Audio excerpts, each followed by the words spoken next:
The following podcast is part of the MindBodySpirit.fm podcast network. Since you're new to H&R Block, we'll look at your returns from the last 3 years for any money your last guy might have missed for free. I could get money back from last year? You could. We'll find any mistakes. Could have really used that 2 years ago when I dated that mistake for 5 months.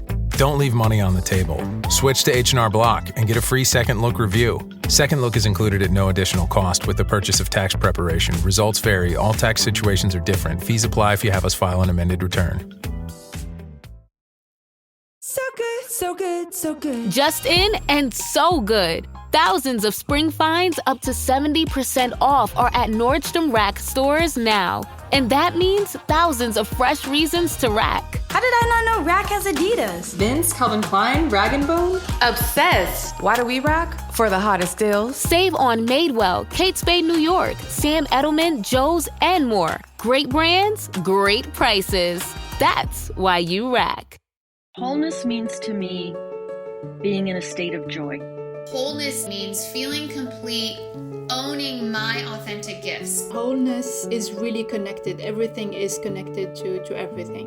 Wholeness is where we have access to all parts of ourselves.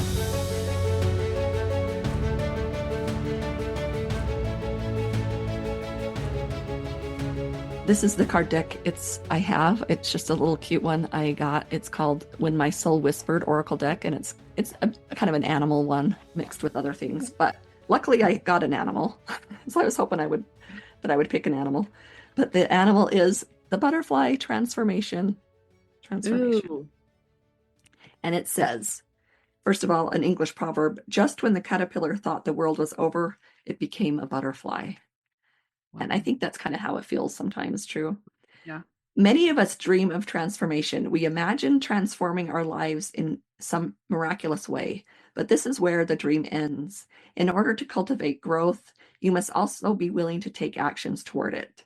Change can be fraught with doubt, uncertainty, and worry, causing you to give up before you have really begun. It is much easier to remain safe in your comfort zone than to step out of your cocoon, but the greater risk, the greater reward is doing that. Without change, growth is unlikely. You need to ask yourself whether you are happily remaining stagnant or whether you are willing to take a chance on change. Your only real limitations are from your own doubts and hesitations. Trust in your journey, and your transformation might be more beautiful than you ever dreamed. And I feel like that's a little bit about the book, The Boy, the Mole, the Boy, the Mole, the Fox, and the Horse is about. It's that transformational journey of like being brave beyond myself, and what that didn't say is that doesn't mean we have to do it alone. We don't have to go on that transformational journey alone. So gather your tribe to go with you or to support you. We might be all in different levels, but everybody needs a tribe. And that's kind of what this book is about. The beautiful book. Here's all my notes. Oh, beautiful. But a little bit about The Boy, the Bull, the Fox, and the Horse. It's a beautifully illustrated book by the British artist and author Charles Mackesy, and it was published in 2019. And it's a heartwarming and philosophical tale that follows 4 unlikely friends, right? It's true. The boy, and like you said, like it's like, who in the world has a friend that's a mole? Like the fox and the horse, as they journey together, sharing wisdom, kindness, and reflections on life. And like I think it really is in its own way like a how-to book, a how to transform, how to communicate, how to deepen that inner self. And it started as a series of sketches and messages that he shared on social media. That's how it started. And with like the simple and profound messages that resonated with people. And that's what led to the book. So it was just little bits of pieces. And then he created the book. And it became an instant bestseller. And I think, COVID was one thing. I saw so many people read that during their COVID and talking about it online. And it topped the charts and was widely shared, especially during that difficult time. And the book has been translated into multiple languages, and people of all ages love this book. And like I say, I know adult men who listen to this book as like a nighttime story for themselves. It's a beautiful, beautiful book. And if you haven't read it yet, go right now to either reading it. So there's the book, and here's the book. And if you look inside, I mean, it's almost like a children's book. There's just mostly illustrations and just a few sentences on each page. So you can read the book in. I think I listened to it. It's like 11 minutes long to be read it. So it would be even faster to read it to yourself. Yeah. Well, and then in the Audible version, it's like an hour plus long because he describes every picture, because the symbolism of the pictures are really important. So cool too for like the visually impaired. I think that's actually really cool. It was really cool. I love how, think about this, on the first page, it's music. What do you think that represents? What do you think that? I think I might go play it after we do this podcast on the piano and see what it is. Yes, please. I'm curious if it's a piece that he just copied or if it is something he wrote. I don't know. Yeah, I wonder. Yeah, it's but beautiful. I love, like, have you noticed that it says, like, instead of, like, one of the lyrics is "You're loved" towards the end, in between forte and what's S forte? That's even louder. So right at the very end of the music on the back page, Yeah. On the back between page. and even louder is "You're loved." Like, he includes so much detail. Let me see if I can show you on this so people, if they're watching, can see it. Yeah. Right there. You're loved. Yeah, you're right. It's so cool. A song of love and cake, it says. Yeah, isn't that? I love it. I love it. When I first read this, I remember somebody on social media or something I had read that said, or read it, I can't remember, but had said, this is one of my favorite books. And I'm like, I've never heard of that book. And she was like, I buy it for gifts all the time. And really good. That's a good idea. Yeah. And I remember seeing it at the library and I thought, okay, I've got to see why she buys copies of this book for people. And I remember reading it in the bathtub and I just got done and I was like, it's so corny, but it really did happen this way. I just kind of like held it to my chest and I was like, oh my gosh, what did I just read? Like, that was incredible. And I even have 3 copies of it right now because I do buy it in packs. So I would love to offer one of our listeners this book. So I pay attention to our Instagram because I'll have a giveaway on there. Nice. Because I think everyone should have a copy of this in their home. Yep. So, and it is one of those books you can just turn to a page. And so I turned to a page and it says, what do you think is the biggest waste of time? Comparing yourself to others, said the mole. I wonder if there's a school of unlearning. Oh, wow. That's deep. That's so deep. Because what that says in those, let's see, 1, 2, 3, 4, 5, 6, 7, 8, 9, 10, 11, 12, 13, 14, 15, 16, 17, 18, 19, 20, 21, 22, 23, 24, 25, 26 words. So much is said in those 26 words. What do you think is the biggest waste of time? Comparing yourself to others, said the mole. So what he's acknowledging, and he says, I wonder if there's a school of unlearning. He's acknowledging that's how we all are. He doesn't have shame. He's not saying, I don't do that. That's not, he's like, I wonder if there's a school of unlearning. What if we thought about that every time something came up that we do that we wish could change? That we wish, when we want to transform, what if we said, I wonder if there's a school of unlearning for that? Like, I just like that's so innocent. Yeah. Like, what would this class be called? I want to take that class. And, there's a part of me that just that intention shifts something. You know what I mean? When we shifted away from shame into wonder, it's already changed. It's been fun watching your grandparent journey with your grandson and about how, like, right now, everything, he loves himself. He loves the stuff. There's no shame in what he does. But eventually he's going to do things and he's going to learn that I shouldn't do those things. Right. Right. And I think that's something that they're looking at too, of like, so I think, like, let's say, for example, a kid drew on a wall, the parents like freaking out because you don't want drawings on your wall. And so then they get yelled at or whatever happens. And they're like, oh, drawing must be bad. And then they might kill that little part of themselves or put that behind when that wasn't the message at all. And so it's like that unlearning of like, what messages did I really get and what did they really mean and how did I interpret them? And it's just a cool way of like looking at things that we've maybe learned, Right. that was that really what the message was? And Right. care, even if that was what the message was, do I care? Right. Right. And that's why, like in this book, they are on a journey, and it is a journey, because even if you have the greatest parents in the world, you're going to have moments like that, Right. just where it's misunderstood, or like people are in a different, one of my kids is being serious about something and I laugh at it because I'm in a funny mood and I think it's funny, and then they're hurt, like those kind of things happen all the time. And the journey to find yourself, it wouldn't be as valuable if there wasn't a journey to it. You know what I mean? So in a way, it's in a way that's helpful, but we don't want to, not understand the journey, and sometimes the journey is difficult, but I'm telling you, the journey is better with other people, somebody that you can talk to, somebody that you can be vulnerable about. And that is, one of the themes, I think, of this book. When I first was introduced to this book, it was by one of my husband's friends, and the first page I'd ever seen, he opened it up. He says, "This is the page. This is it," and it's this page right here. You can see. I don't know if I can see it very well. Okay. So they're just looking out, and he says, "What's that over there?" And the mole, it says, "It's the wild," said the mole.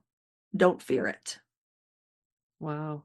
And I think that is like, that is something you could repeat every day. That's the wild. So again, where we get into we want to get into this more in the woo-woo section, but in those words, what is the wild? Like, that produces a feeling to me. "What's that over there?" "The wild," said the mole. "Don't fear it." Yeah. So then we can go on this little inner journey. What is the wild for me? The wild representing, there's nothing's just handed to you. What is that scary, vulnerable place? What is that? I think we all have this wilderness journey that we go through where it feels like everything's not easy, but don't fear it. I just think that's so powerful. And so, of course, immediately I was like, yeah, I like this book already. Look, thank you, Amazon. Yes, exactly. One thing I love is like the intro to the book, and you can see Charles Mackesy's personality in it. Yeah. Because, and when I watched an interview, there's one interview, I think it was like CBS Today or something like that, and they described him as this slightly disheveled older gentleman, that just draws in his barn, and he's quirky. He admits to it. I don't think he's afraid of being quirky, but he says, you started at the beginning, which is impressive. I usually start in the middle and never read instructions or introductions. I always read introductions. What about you? Yeah, I usually read them. Yeah. Okay. It's surprising that I've made a book because I'm not good at reading them. The truth is, I need pictures. They are like islands, places to get to in a sea of words. Like, whoa, even that. So true. Cool. This book is for everyone, whether you're 8 or 80. I feel like I'm both sometimes. I'd like it to be one you can dip into anytime, anywhere. Start in the middle if you like. Scribble on it. Crease the corners. Leave it well thumbed. The drawings are mainly of a boy, a mole, a fox, and a horse. I'll tell you a little bit about them, although I'm sure you'll see things here that I don't, which I thought was really cool. Yeah. You'll see things here that I don't. So I'll be quick. The boy is lonely when the mole first surfaces. They spend time together gazing into the wild. I think the wild is a bit like life, frightening sometimes, but beautiful. In their wanderings, they meet the fox. It's never going to be easy meeting a fox if you're a mole. The boy is full of questions. The mole is greedy for cake. The fox is mainly silent and wary because he's been hurt by life. The horse is the biggest thing they have ever encountered, but also the gentlest. They are all different like us, and each has their own weaknesses. I can see myself in all 4 of them. Perhaps you can too. Why does that make me weepy? Yeah, it does. Their adventures happen in springtime, where the one moment the snow is falling and the sun shines, the next, which is also a little bit like life, it can turn on a sixpence. I hope this book encourages you, perhaps to live courageously with more kindness for yourself and others. And to ask for help when you need it, which is always a brave thing to do. When I was making the book, I often wondered, who on earth am I to be doing this? But as the horse says, the truth is everyone is winging it. Right. So I say, spread your wings and follow your dreams. This book is one of mine. I feel like and I've only seen a little bit of him, but like, well, there's people, and this should have gone on the woo-woo episode, but like people that think people are like, I don't know, and I'm not familiar with them, like the star seeds or the indigo children or whatever, but just almost those, I'm like, that is, if there's anybody that's, or like from the fairyland, I don't know, but like he is so innocent and like just safe. Like innocent and profound at the same time. Profound. Oh, 100%. Yeah, you're right. Innocent, but totally profound. You're right. And yeah, I mean, the truth is everyone is winging it. I mean, that is on every pillow and every t-shirt. That is the truth. It's just the truth. And also like thinking about that for ourselves, but also other people. Yes. When they show up and you're left scratching your head, like what just happened? Yep. I think if I could think that, like, oh, they're winging it too. Okay. Right. I mean, because so much, especially with social media in our world, you think everyone else has got it under control. Everyone else is doing it great. Everyone else is happy. Everything goes right for everyone. It's really easy to get into that mindset. Yes. It's really easy to get in that mindset. And honestly, the algorithms want you to have that mindset because they want you to buy, or they want you to keep going. They want you to, that's sad, but it's true. There's no denying it. And it brings me to one of the profound questions that he asks in the book. Imagine how we would be if we were less afraid. That's like a daily practice. What would I do today if I was less afraid? That would be a great question to ask yourself every morning. Mm-hmm. And after 20 days, 30 days of asking that every day, I bet you would be less afraid. Yeah. Just asking yourself that question. Yeah. And it's interesting because like that question is, you think the one way to answer that would be to fix it. Right. But maybe even just the pondering and just seeing what you're afraid of. Exactly. And really just facing it. Maybe that is the solving part, the answer, I guess I should say. Yeah. And I think that's one of the themes of this book in the, like under the surface is that really at the end of the day, fear is inside each of us. It's an inside experience. It's not an exterior experience. When the fox says, "I'll eat you," and the mole's like, "I'm not afraid," because there's not that inner experience happening. The fear's not there because he understands that is just this inner experience. The fox isn't actually scary. It's the feeling of being scared that's the issue. Does that make sense? And that's kind of what they're working on. And kind of why it shows up funny when the mole's like, "I'll just eat some cake," like, what is our, that's another question. What's my cake? We all have a cake. we all have some kind of problems. Or that we want, that we think will, at least, right? That we think will. He says it makes him feel better every time. That's right. And what's better? I think what is it? What's better than cake? More cake, I think is his thing.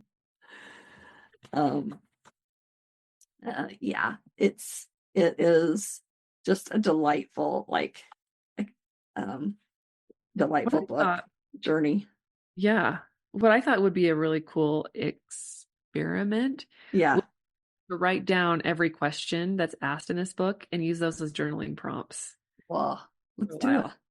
Wouldn't that be cool? Oh, amazing. I wonder if he's done that, because I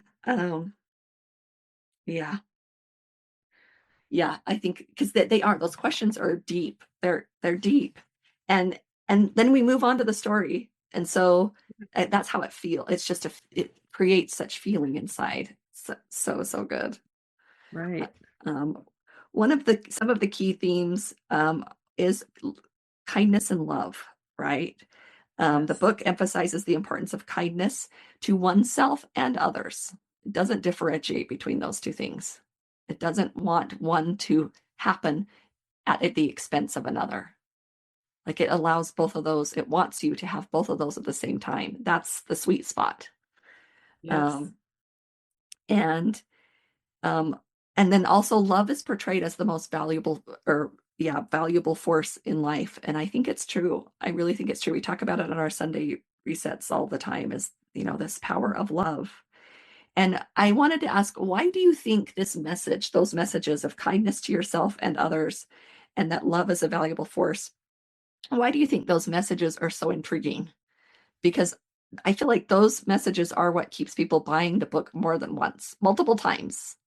Yeah. Well, I think we get so many messages of like you were even saying with social media, there's so many messages of how we're not inadequate without a certain product, right? Right. You know, I think we look around us and compare so much that we forget those. And I think the comparing does us a disservice and our relationships a disservice, because what we have to do is, if we don't want to feel bad, then we have to somehow make ourselves feel better than the other person. And maybe that's just an experience, and then there's no love. You don't even have love for yourself because you're so busy like having to tear somebody else apart to make yourself feel better. That's not really love. And you need that horse to kind of see from above everything, and say like, okay, we're all in it. Like, let's love ourselves and each other, and let's see how that feels. Does that feel different? Yeah. Let's And I think liking anything. Yeah. Right. What would that be like? What would that be like? And I'm convinced that this idea of, so we can fix all the problems of the world, all the problems, and one of the major problems is the disagreements or the hate. But what if that was just the reflection? What if that was just happening on the inside? You know what I mean? It's like maybe instead of fixing everything out there, I'm convinced if we fix things in here, that's how we really fix everything out there. Like everybody needs that inner work, because that inner work of that belief in this true meaning of the depth of who you are is good. Like until that feels 100% easy for us to hold, that's what causes the disruption on the outside. And we're trained for it to be different, but it's true. It's true. I think, we're trained to say, you have to speak up for what you believe in. But what I've noticed is that the people that I recognize as like true leaders in, what would I say, the metaphysical side, or that see the value of the love is life force. You can say it that way. People that have that understanding that love is the most valuable life force, not things. So the people that I see like that aren't having the political debates that the other side are having. Right. And I'm talking about both sides. Right. I'm talking about both. Yeah. And it's like they're so busy trying to hold on to their own by complaining or, tearing down the other side to get their point made, is the people that are the love leaders have pulled completely out of that conversation. They're not even in it. Right. And like they don't feel the need to have to do that anymore. Right. Because if love is a life force, you know what I mean? So let's look at how that would trip people up. People will think, so I'm supposed to love that person I hate. And I get you. Like I get that's what that's all because when you're in a left brain or a which a left brain is the categorizer and that defines things and it organizes, like this is big, this is little. When you're in that state, then it's like, that's the person I like. So if I give them love, I get something else, and then I don't get that. Like when it's either them or me, us and them. When you step out into the other side, whether that's the right brain or whether that's down in your heart, whether that's, whether you call it, letting go, whether you call it embracing love, you know what I mean? Like there's so many words to describe this experience. But when you move into this other side, there is an acceptance for me and for the other person. There isn't a need there, when you move in from fairness, again, we've talked about this before. Fairness is let's take something and divide it equally. Abundance is there is an abundance for each person. Like in abundance or in that right brain version of ourselves, it doesn't even make sense to divide because it goes on eternally. It goes on infinitely. Right. It's so abundant. Like you don't divide. You can't divide abundant. Right. And so if we can move into that space a little bit, and it's scary to trust that you're, because it feels like I'm going to let go and not get my needs met, or I'm going to let go and something, I'm going to be left alone. I get that. That's why it's a practice. It's a practice a little bit every day, sitting in that feeling of love, which is, what else could we call it besides love? It's the feeling of peace. It's the feeling of not being afraid. It's the feeling of confidence. It's the feeling of wholeness. Oneness. I mean, wholeness and oneness. Yes, wholeness and oneness. And there, once you sit in that place and you touch it, and it might take a few times for you to touch that space, but once you've touched it and it becomes accessible to you, you're hungry for it. Like that's what you want more than whatever else. You know what I mean? But I think we kind of in our society work on trying to get rid of, or organize, or, we use the left brain to try and get rid of the left brain. Side of ourselves. And left brain's important. We definitely need it. Our human side is important, but we don't spend enough time in our spirit side. That part that is not afraid. And we've had it, like you talked about. My grandson shows it up every day. He's not trying to compete.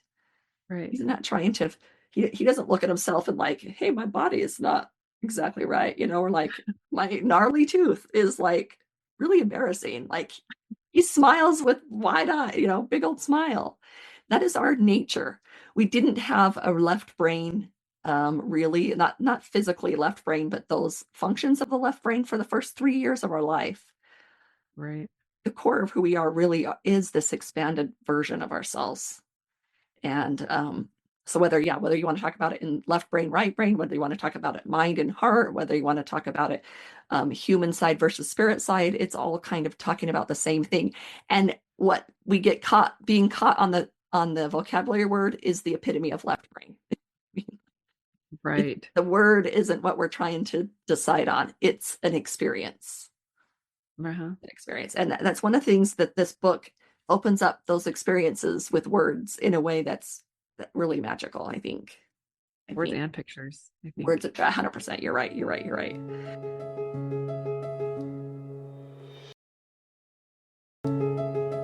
When the boy asks, "What do you think success is?" and the horse answers, "To love." Right. Love. Like, could you think again of how would that be for us to do whatever we have to do? The practice, it's a practice. Even if it takes 20 years of practicing every day to be to that point where that becomes your first answer, you automatically go to there. Like, I can't imagine that feeling bad. No, but I was curious, like if you asked people at different ages what that was, it would change, but it would almost, I think it would start at maybe to love or even being loved. Like I think you wouldn't be able to differentiate really those two probably as a little child. I mean, I don't understand, true. Whatever. Then you grow up and success is getting A's and success is, getting accepted to colleges or, success is money. Success is, I think as you start to move older, success does transmute back into love because you've done all the things that you planned out to do. And really, and as you look back, I think, I'm just thinking of some elderly people, like, I think they just look back and say, like, I think it was about love the whole time. Like, it didn't matter what I had. Gone now. I think so. And I would say too, that I think we who are not at that place, on our deathbeds or whatever, we might hear that and think, I need to be nicer to other people. I need to love. Okay. But it's both how deeply we give and receive love. Like, again, left brain's going to compare one to the other. Right brain's going to say both of those are equally important. The ability to give and the ability to receive. One is no more better than the other. Well, they are both the same in the thing that we need. And I'll tell you why, because if I'm giving all my love and no one's receiving it, it's just dead. Someone has to receive it, and so it's really like, if I'm really trying to love someone, I mean, when you try to love someone, even if that love maybe isn't nice, every parent knows this, sometimes, you're trying to love them and it's not necessarily nice quotes. And then it's not, but the worst part is, I mean, that cannot feel good is what I was trying to say, but it's way worse when you try to give love and there is nothing back. That's really painful. That's actually childhood trauma.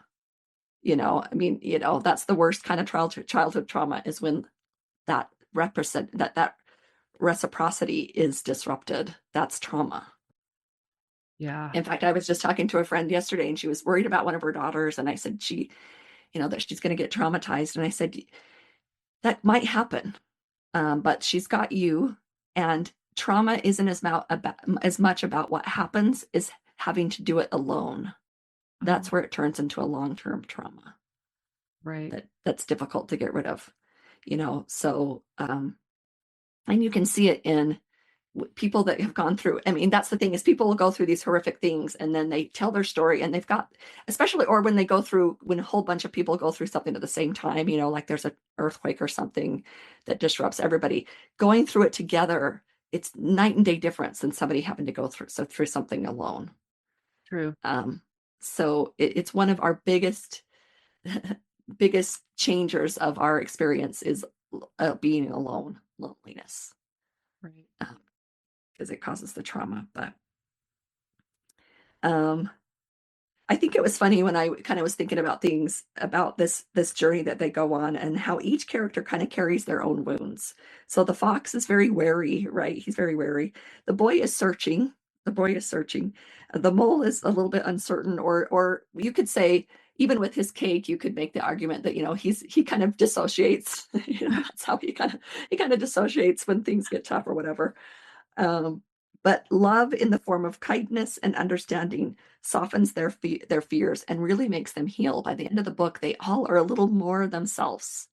Yeah. They're a little more confident in who they are, and they're asking questions, and they're supporting the other person. They're fully supportive of the other person. They're not putting themselves down, and they're not putting the other person down. They're just equally in this flow of love. And I feel like that's a healing message in this book, is that's where we want to be as a people. And opening to the vulnerability, like how I think even sometimes to ask questions, the kind of question that takes vulnerability, and the horse at the end, when he tells his secret or his ability he's been afraid to share. Yes. That allows for the vulnerability. And that's, according to Brene Brown, that's the magic. That's where the magic happens. Yeah, it really does. It really, really does. Another part of this book is, so you've got the kindness and the love, and then you've got the vulnerability and courage, like you just segued perfectly. And they all are brave. They're all brave. It's not, the difficult things aren't taken away from them. There's a storm, there's the wilderness, you know what I mean? Like, they move through the journey. The difficulties aren't taken away. And to understand that courage isn't about being fearless, but continuing even though you're afraid, and that's the feeling. It's like that feeling of fear is in our body, and when we push a couple steps past that, it's like that feeling can go away. And the first time it's terrifying. Second time it's a little easier. Third time it's a little easier. And how we want to just do it once and have it go through everything. No, we have to try it on all the different areas, at least in my experience. And what was the ultimate line in the book about vulnerability is when the horse asks, "What's the bravest thing you have ever said?" He asks the boy, and the boy's answer is help. And I think that is so profound. I think we are not good at help so much. What we do, let me just tell you what we do instead. We will, instead of just saying help, we make a case for why we need the help. True. And we want that case to be so justified that the help is offered. Oh. You know what I mean? Rather than just help. Yeah, I think so. I think also, as asking a helper that too, we have to be open to saying, you don't have to make a case. All you have to do is ask. Because I remember asking someone for help one time, and I couldn't, and they didn't really want to give it. Like, they gave me the bare minimum. And that sounds, I know that sounds selfish, but I really, No. really needed the help. I was Yeah. drowning and I needed help cleaning my kitchen. And, you know, like they were just like, well, we'll just, you know, and maybe they probably didn't really want to do it. I don't know. But it was Yeah. like that, I think that opens up a case also for the helper to say, you don't have to tell me why. You don't have to have a reason. It may look like you don't need help, but I can still help you. Right. And you bring up a really good point, because where it gets sticky is you've got the people, some of us that never ask for help. And then you get people that do ask for help and they get shut down. Yeah. And often that side doesn't get as much care. So I'm so glad you brought that up, because when somebody asks for help and you don't want to, feel those feelings inside. What's going on? You know what I mean? And I bet you it's a little bit of like the fox at the beginning of, it's like, what? It's the competitive. It's like there's not enoughness. Nobody helped me. Right. Exactly. That's exactly what it is. Like there's that.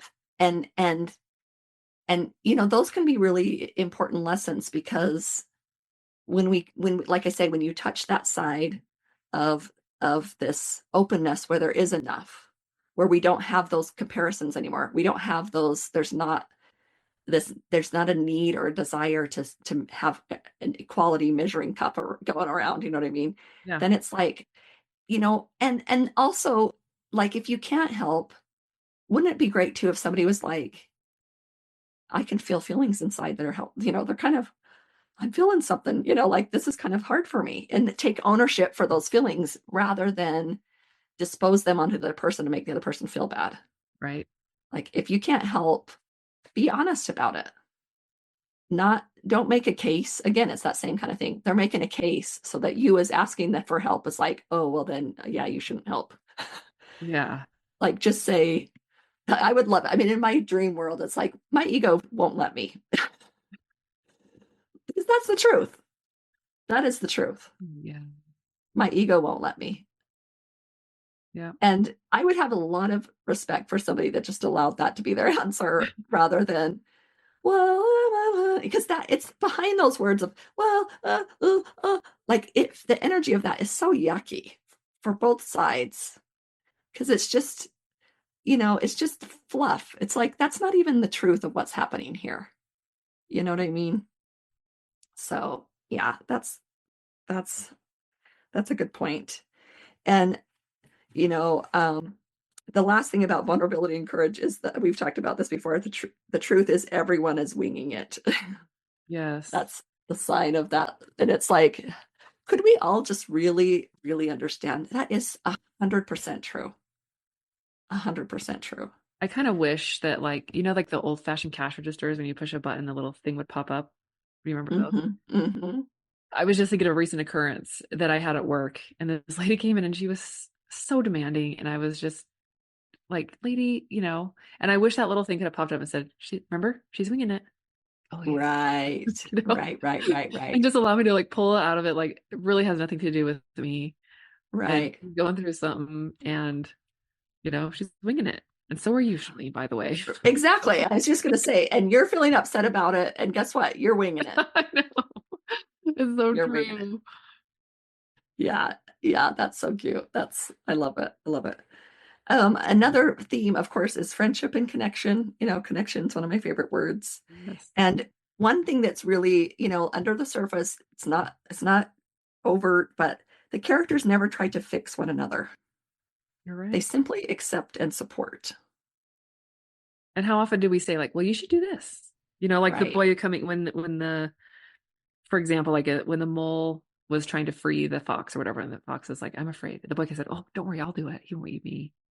Mm-hmm, But he didn't. mm-hmm. He was a silent observer and let them work it out themselves. Yes, you're right. That's a good point. I'm such a good problem solver sometimes before people even ask me to help. And I don't think it's the best. I think it's something I really need to work on. Well, yeah, that we all have those. We all have those. When the boy asks, what do we do when our hearts hurt? Ooh. That's a deep question. Those are some deep questions. And the horse answer was, we wrap them with friendship, shared tears, and time till they wake hopeful and happy again. Wow. And I love that. It's not, well, we give, what do they need? We get it fit, we fix it. What do they need? We get it for them, which is something that I'm really, like, what do you need? Let's get it done. But you wrap them in friendship, shared tears, meaning you just like you just said, you don't take away the struggle. You just join them in the struggle. Yeah. Like when your friends are in the dark, it's not your job to turn the light on. It's for you to sit with them until the sun rises. Yeah. Shared tears and time. And that's the other thing. That need to fix it and for the time to speed up is our own issue. We got to take ownership of. Time doesn't matter. Time doesn't matter. Like I said before, if you took 20 years to work on something, that day of that 20th year, you would be like, it'd be worth it. The time doesn't matter really, when we can really get to the realness of it. But we kind of we want to control time. We don't like things to take time. No, and I can say that from experience. I don't. Yeah. And so I loved that added shared tears and time. Yeah. And time, 2 words, yet. Yep. Speaks volumes. Totally. He also says, the horse also says, we don't know about tomorrow, but we have each other, and that's enough. It's another thing about friendship and connection, and how can we be that for each other and also receive that from each other? Again, it's you can't have one without the other for that to really work. So that's why I like the idea of connection, because to me, connection is both ways. There's it's not just one way, like it's the flow. Like if you connect 2 wires together, they now are almost, the energy flows through. So yeah, so like we I think it. about plugging something into the wall, it's just coming out of the wall, but there's energy going both ways, right? It's always, Yep. It's when the connection happens is when the power comes on. Yeah. Also, self-worth and acceptance is another kind of message in the book. And I'm telling you, just by these little things, the horse asks, what is the greatest illusion? And the boy says that life should be perfect. Oh. And I love the fact that sometimes it's the horse, like they each have the different answers for each other. I think that's so beautiful. And finally, the last thing that I could think of that was kind of a theme of the book is living in the present. I think that was really something that was talked about in the book, because it talked about the beauty of simple moments, right? Like gratitude for small joys like cake and companionship. That's a recurring theme. And when the horse says, when big things feel out of control, focus on what you love right under your nose. Oh, that's a gratitude. Yep. That's a gratitude. And so instead of spiraling into fear, we can shift our attention to those small, meaningful moments, a kind word, a deep breath, or the presence of a friend. That's how we get out of those things. Our brain wants us to think that we need this to solve that problem, but we really just need those a deep breath. We need to be grounded in the moment, because a lot of times those things are about what could happen or what did happen. And then we need a friend. You do need someone to hold that space with you. Right. I think we are so independent based, but honestly, we're built for connection. Like Brene Brown always says, we literally need it. Yeah. When we talked about in the attachment book, our heartbeats, they regulate with other people. That's how attached we are to other people in a good way. The boy asks, what do we do when we feel lost? And the horse says, take one step at a time. Wow. Take one step at a time. That's being in the moment. Like just when we're freaking out, what's the one next step? And our brain's going to want to know 10 steps ahead, but let's just bring it together and figure out one step. And then, of course, the horse says, do you have a favorite saying? Yes. The saying is, there's nothing better than cake, but more cake. And the idea that the bull loves cake, not because it's grand or important, but because it brings joy in the moment. Yeah. It does stop us from, stop and have cake. So I know for me, I'm going to share one of my favorite cake recipes. Ooh. Social media, because I love a good cake. Just the sound. Can we just say cake? That just sounds yummy to me. It does. And now, here is Karen Crawford to give us some ideas about what the stars have in store for us this month. If you want to know more about how the heavens impact you, reach out to Karen at karensmithcrawford.com. Hello, everyone. It's time for an April update for our 2025 adventures in astrology. And I am going to share my screen. Okay, so again, I want to thank the Wholeness Network for the opportunity to work with their community from an astrological standpoint. And March, wow, March, right? And I'm kind of glad there's not a lot that's happening in a way in April, because I feel like we're still probably going to be marinating in a lot of what has been taking place as we are wrapping up the eclipse season 2 weeks before the first eclipse, and then 2 weeks after, like the really big time energetic parts of the portal is my understanding. So we still have a couple of weeks into April. So give yourself the time and the space to figure out what is happening for you. And we are going to talk about the planets, some planets going direct, and then we'll look at the moon series. So we can show that as well. So Mercury went retrograde March 15th and will go direct April 7th at 26 degrees Pisces.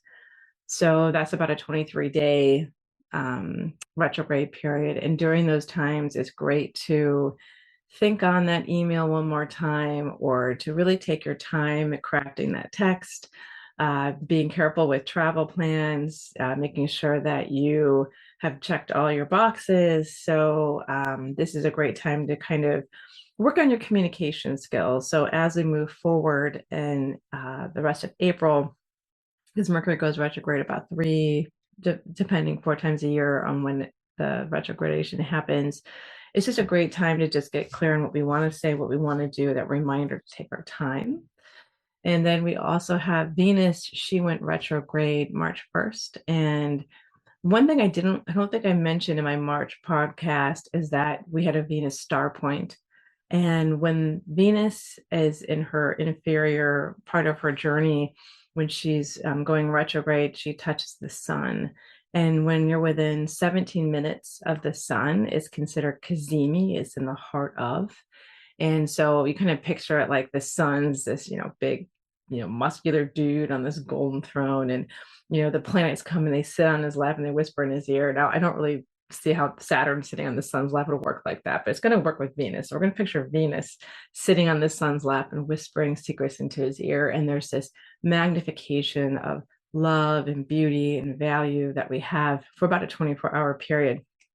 And Venus star points happen every couple of years or so, depending on the cycles. And there's this amazing book by Ariel Gutman on the Venus star points. I'm going to try to get this off my desk with everything.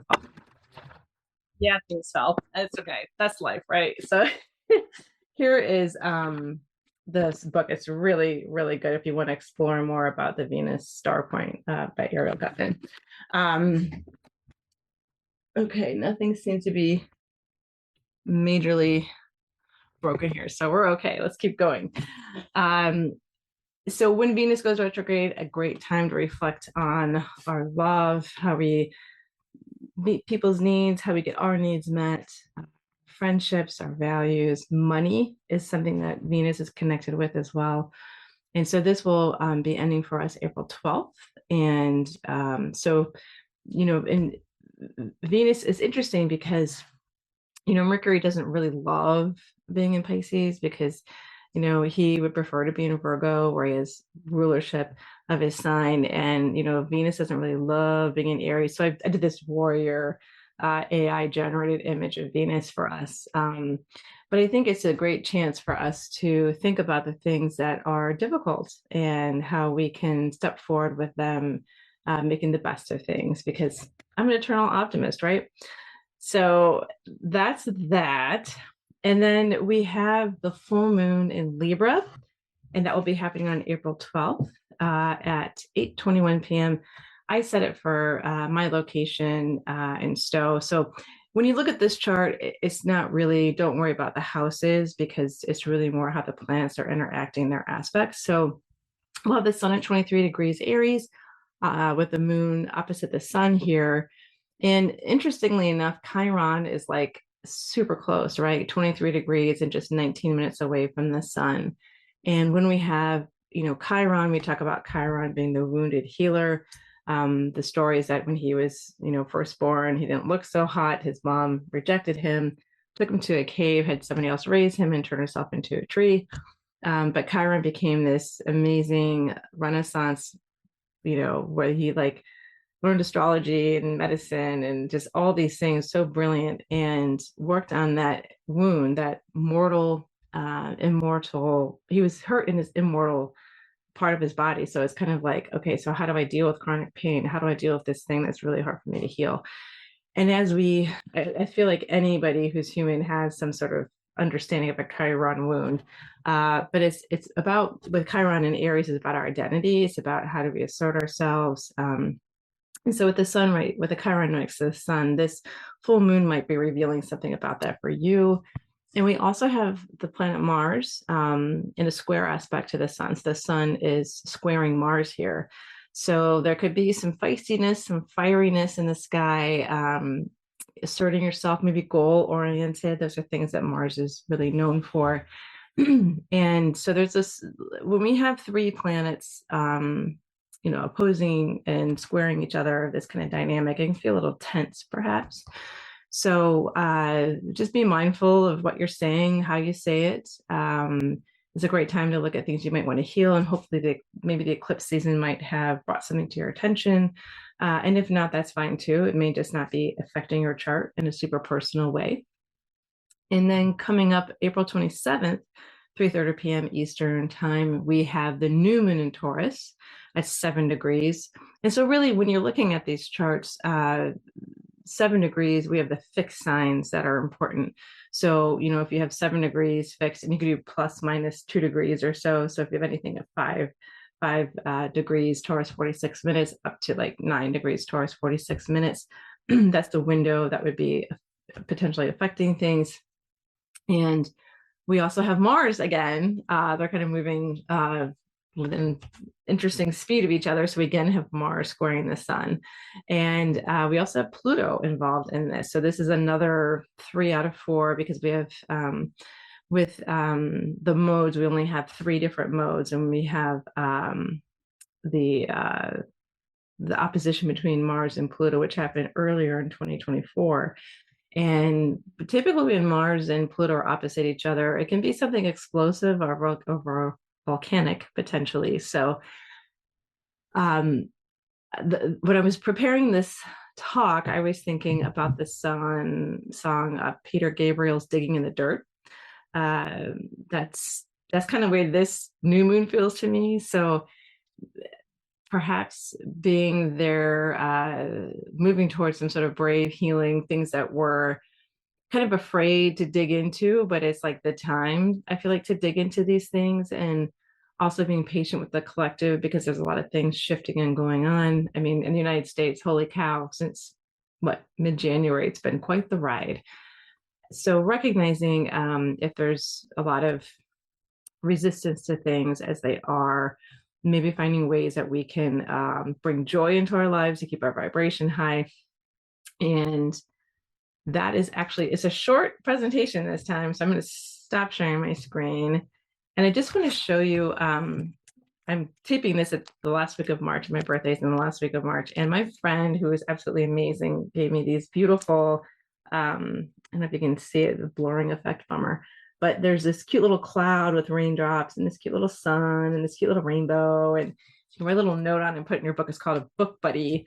And it just like touched my heart. It's made me so happy. And she wrote, for when you have something to say or remember, with a smiley face. And so I feel like during this time, there's a lot of things happening, and giving yourself the grace and picking up things that you love, that bring you joy, that make you smile, are ever more important.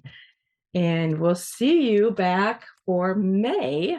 So I feel like April's the time that we're going to be unpacking a lot of things, integrating things. And then opportunities might be present to really go after something. And we have this spiral that things are brought to us. And so maybe there's something you thought, wow, I thought I was over that, but it's brought back into your reality and saying, okay, what's the next level that I can take this to where I can have more understanding? Because ultimately I feel like the goal is between, am I making my choices out of fear? Am I making my choices out of love? So I'm sending love to all of you, and I will see you soon. I'm going on a fun trip. So my next one, I might have some color in my face, perhaps. I won't be quite so pale, having been in the Ohio winter for many, many months. So sending love to everyone, and hope you have a fabulous month, and I will see you soon. Take care. Bye. Feel empowered every day with wholeness videos, meditations, downloads, classes, and more by joining the Wholeness Library at thewholenessnetwork.com.